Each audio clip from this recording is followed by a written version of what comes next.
कोल्हापूर जिल्ह्यात वादळी वाऱ्यासह गारपिटीचा पाऊस होण्याची शक्यता। मुंबई, संपूर्ण कोकण वगळता कोल्हापूरसह राज्यातील 29 जिल्ह्यांमध्ये पुढील आठवडाभर ढगाळ वातावरणासह तुरळक ठिकाणी किरकोळ अवकाळी पावसाची शक्यता हवामान विभागाकडून व्यक्त करण्यात आली आहे। राज्यातील 29 जिल्ह्यात रविवार 12 मे पासून पुढील 5 दिवस मध्यम पावसासोबत गारपिटीची शक्यता आहे। पुढील 5 दिवसात कोल्हापूर, सांगली, सोलापूर, धाराशिव या 5 जिल्ह्यात मध्यम अवकाळी पाऊस आणि गारपिटीची शक्यता अधिक आहे।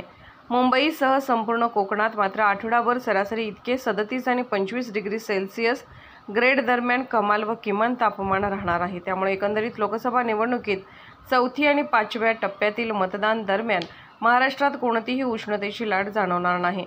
राज्यात गेल्या काही आठवड्यात उत्तरेपासून दक्षिणेपर्यंत उष्णतेनं कहर केला आहे। तापमानात वाढ होत असल्यानं नागरिक हैराण झाले आहेत, तर दुसरीकडे देशातील अनेक राज्यांमध्ये अतिवृष्टीचा इशारा देण्यात आला आहे।